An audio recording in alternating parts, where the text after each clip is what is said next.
नमः शिवाय। Divine mother love Vismita channel में आप सबका स्वागत है।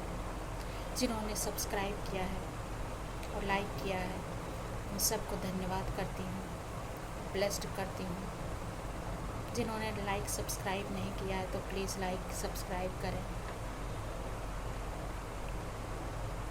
अगर आपको स्पिरिचुअलिटी से रिलेटेड कोई भी प्रश्न का उत्तर चाहिए तो आप मुझसे सहयोग ले सकते हैं मेरे व्हाट्सएप नंबर पर मैसेज करके।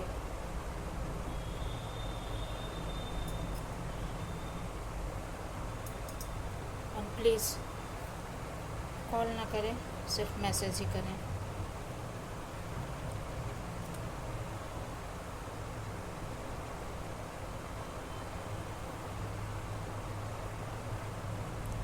आज भगवान श्री कृष्ण का जन्म का वर्णन करने जा रही हूँ। ये व्याख्यान मैं श्रीमद् भागवत महापुराण से ली हूँ। जब श्री सुखदेव जी राजा परीक्षित को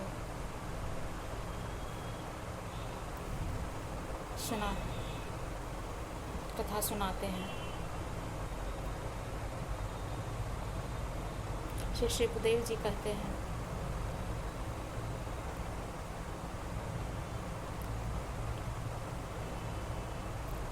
श्रीमद् भागवत महापुराण से जो पुण्य मिलता है उसका वर्णन नहीं किया जा सकता है। आज मैं उन्हीं के शब्दों में कृष्ण के जन्म का व्याख्यान सुनाने जा रही हूँ। सर्वप्रथम महागणपति को प्रणाम करती हूँ, फिर अपने गुरु बाबा शिवानंद को प्रणाम करती हूँ, गुरुमंडल को प्रणाम करती हूँ, दक्षिणामूर्ति शिव को प्रणाम करती हूँ, जगत माता जगत पिता माँ ललिता कामेश्वर शिव को प्रणाम धन्यवाद करती हूँ मेरा मार्गदर्शन करने के लिए, आप सब तक इस व्याख्यान को पहुँचाने के लिए।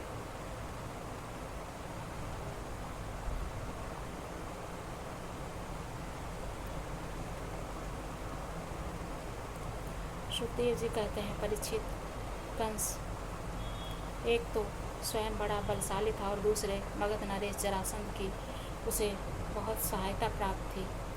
तीसरे उसके साथी जो थे वे सभी असुर प्रवृत्ति के थे और उसके सहायक थे। इनको साथ लेकर वह यदुवंशियों को नष्ट कर रहा था। वे लोग यदुवंशी भयभीत होकर इधर उधर बहुत सारे देशों में जाकर बसने लगे। कुछ लोग न चाहते हुए भी उनकी सेवा में लगे रहे।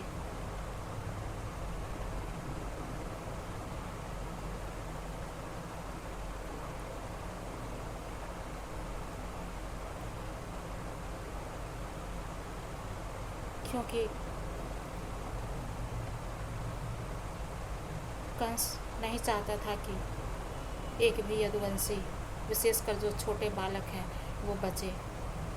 क्योंकि आकाशवाणी ने कह दिया था कि तुम्हारी बहन के गर्भ से जो 8वां पुत्र जन्म लेगा उसी के हाथों तेरा वध होगा। इसी कारण उसने अपनी बहन देवकी और उनके पति वसुदेव को कारागार में डाल रखा था।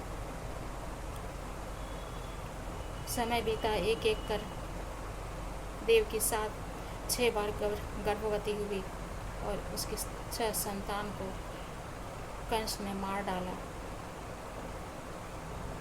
7वें गर्भ में भगवान के अंश स्वरूप श्री शेष जी, जिन्हें अनंत भी कहते हैं, वे पधारे। गर्भ में उनके आने के कारण देवकी को बहुत ही प्रसन्नता महसूस हुई, परंतु वह कंस के डर से डर गई। उसका शोक और भी बढ़ गया। भगवान ने देखा कि इधर देवकी का शोक भी बढ़ गया है और मुझे अपना स्वामी मानने वाले और सर्वस्व मानने वाले यदुवंशी कंस के द्वारा ही सताए जा रहे हैं। तब उन्होंने अपनी योग माया को आदेश दिया, कल्याणी तुम ब्रज में जाओ, वह प्रदेश ग्वालों और गौवों से सुशोभित है। वहाँ नंद बाबा के गोकुल में वसुदेव की पत्नी रोहिणी निवास करती है। उनकी और भी पत्नियां कंस से डरकर गुप्त स्थानों में रह रही हैं। इस समय मेरा वह अंश, जिसे शेष कहते हैं, देवकी के उदर में गर्भ रूप से स्थित है। उसे वहाँ से निकालकर तुम रोहिणी के गर्भ में स्थित करो। अब मैं अपने समस्त ज्ञान बल आदि अंशों के द्वारा देवकी का पुत्र बनूंगा और तुम नंद बाबा की पत्नी यशोदा के गर्भ से जन्म लेना। तुम लोगों को मुँह मांगे वरदान देने में समर्थ रहोगी। मनुष्य तुम्हें अपनी अभिलाषाओं को पूर्ण करने वाली जानकर धूप, दीप, नैवेद्य और अन्य प्रकार की सामग्रियों से तुम्हारी पूजा करेंगे। पृथ्वी में लोग तुम्हारे लिए बहुत से स्थान बनाएंगे और अनेक नामों से तुम्हारी स्तुति करेंगे। देवकी के गर्भ से खींचे जाने के कारण शेष जी को लोग संसार में शंकरसन कहेंगे, लोक रंजन के कारण राम कहेंगे और बलवानों में श्रेष्ठ होने के कारण बलभद्र भी कहेंगे, बलराम कहेंगे। जब भगवान ने इस प्रकार आदेश दिया तब योग माया ने जो आज्ञा ऐसा कहकर उनकी बात सिरोधार्य की और उनकी परिक्रमा कर पृथ्वी लोक में आई और भगवान ने जैसा कहा था वैसा ही उन्होंने किया। जब योग माया ने देवकी का गर्भ ले जाकर रोहिणी के गर्भ में रख दिया तब पूर्ववासी बड़े दुख के साथ आपस में कहने लगे कि हाय, बेचारी देवकी का यह 7वां गर्भ तो नष्ट हो गया। भगवान भक्तों को अभय करने वाले हैं, वे सर्वत्र सब रूप में स्थित हैं, उन्हें कहीं आना जाना नहीं है। इसलिए वे वसुदेव जी के मन में अपनी समस्त कलाओं के साथ प्रकट हुए। उसमें विद्यमान रहने पर भी अपने को अव्यक्त से व्यक्त कर दिया। भगवान की ज्योति को धारण करने के कारण वसुदेव जी सूर्य के समान तेजस्वी हो गए।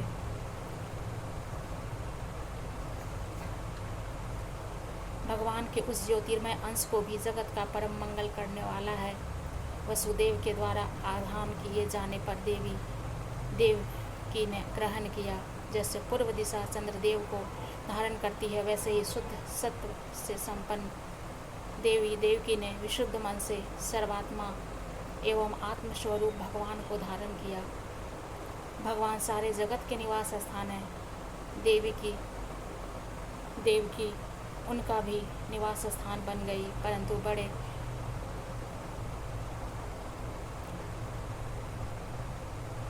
घड़े आदि के भीतर बंद किए दीपक का और अपनी विद्या दूसरों को न देने वाले ज्ञान की श्रेष्ठ विद्या का प्रकाश जैसे चारों ओर पूर्णतः नहीं फैलता है, वैसे ही कंस के कारागार में बंद देवकी की भी उतनी शोभा नहीं हुई। देवकी के गर्भ में भगवान विराजमान हो गए। उसके मुख से पवित्र मुस्कान निकलती रहती थी और उसके शरीर की कांति से बंदी गृह जगमगाने लगा था। जब कंस ने उसे देखा तब वह मन ही मन कहने लगा, अब की बार मेरे प्राणों के ग्राहक विष्णु इसके गर्भ में अवश्य ही प्रवेश किए हैं, क्योंकि इसके पहले देवकी कभी ऐसी न थी। वह सोचने लगा कि मुझे क्या करना चाहिए, क्योंकि वो देवकी को मारकर अपने पराक्रम को कलंकित नहीं करना चाहता था, क्योंकि एक तो वह स्त्री थी, उसकी बहन थी और तीसरे गर्भवती थी।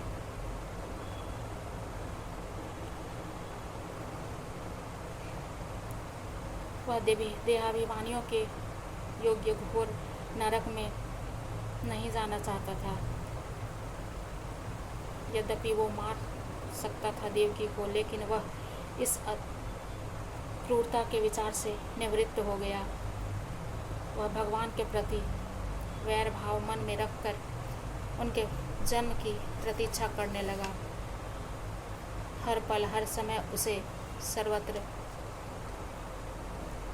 कृष्ण ही दिखाई देते थे, उसे नारायण ही दिखाई देते थे। भगवान शंकर और ब्रह्मा जी कंस के कैद खाने में आए।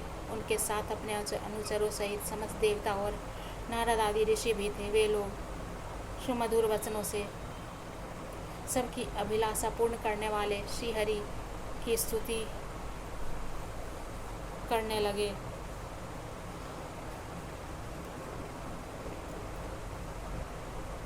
भगवान की स्तुति कर उसके बाद वे ब्रह्मा विष्णु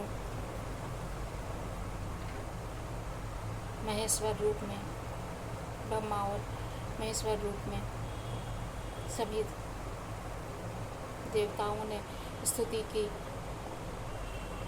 फिर वे ब्रह्मा और शंकर जी को आगे करके देवगण स्वर्ग में चले गए।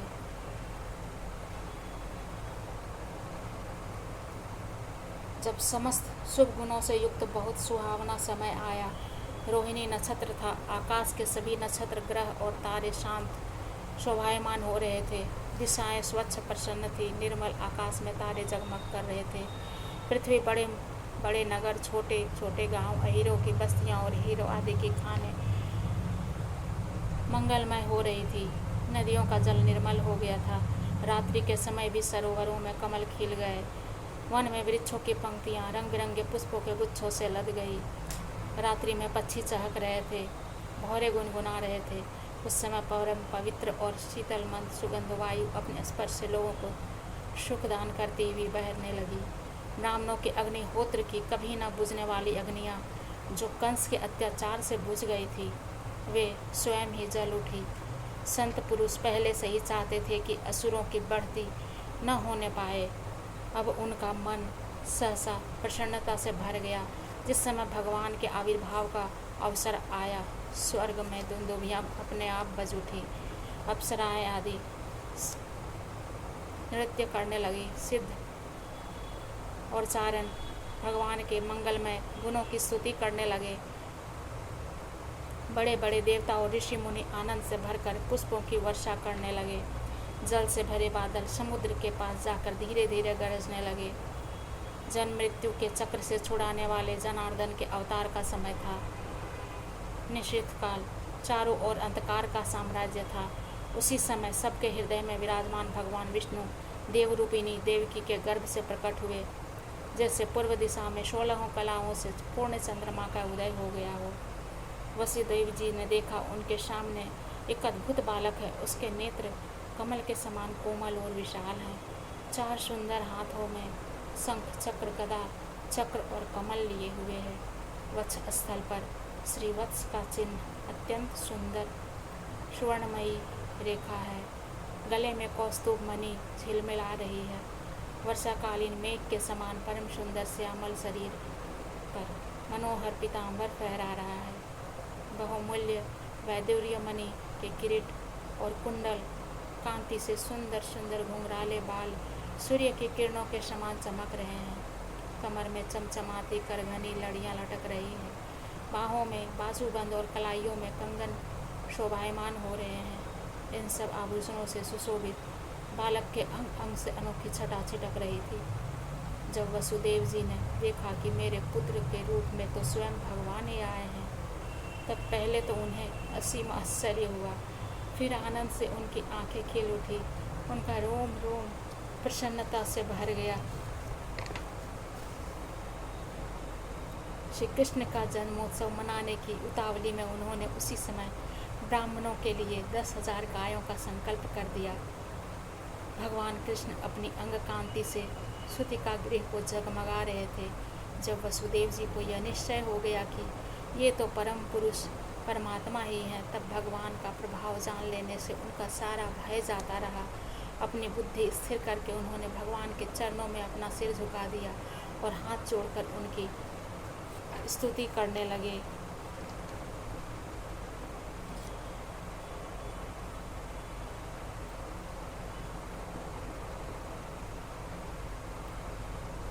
प्रभु, आप सर्वशक्तिमान और सबके स्वामी हैं। इस संसार की रक्षा के लिए ही आपने मेरे घर में अवतार लिया है। आजकल कोटि कोटि असुर सेनापतियों के राजा का नाम धारण कर रखा है और अपने अधीन बड़ी बड़ी सेनाएं कर रखी है। आप उन सब का संहार करेंगे। देवताओं के भी आराध्य देव प्रभु, यह कंस बड़ा दुष्ट है। इसे जब मालूम हुआ कि अवतार आपका होने पर हमारे घर में जब आपका अवतार होगा, तब उसने आपके भय से आपके बड़े भाइयों को मार डाला। अभी उसके दूत आपको देखकर आपके अवतार का समाचार उसे सुनाएंगे और वह अभी अभी हाथ में शस्त्र लिए दौड़ा आएगा।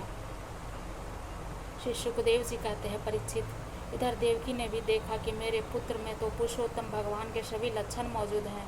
पहले तो उन्हें कंस से कुछ भय मालूम हुआ, फिर वे बड़े पवित्र भाव से मुस्कुराती हुई स्तुति करने लगी और बोली, आप भय भक्त हारी हैं, आप भक्त भय हारी हैं और हम लोग इस दुष्ट कंस से बहुत ही भयभीत हैं। अतः आप हमारी रक्षा करें।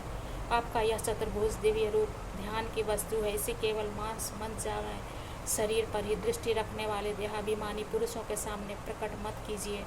मधुसूदन, सब इस पापी कंस को यह बात मालूम न हो कि आपका जन्म मेरे गर्भ से हुआ है।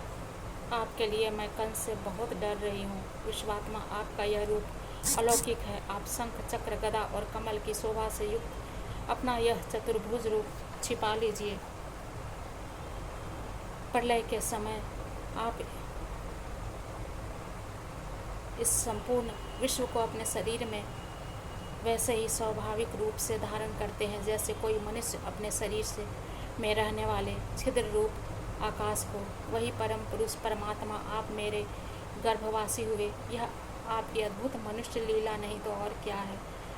देवकी मात्र प्रेम से भरी हुई थी। भगवान ने कहा, देवी, स्वयंभू मनवंतर में जब तुम्हारा पहला जन्म हुआ था, उस समय तुम्हारा नाम कृष्णी था और ये वसुदेव सुतपा नाम के प्रजापति थे। तुम दोनों के हृदय बड़े ही शुद्ध थे।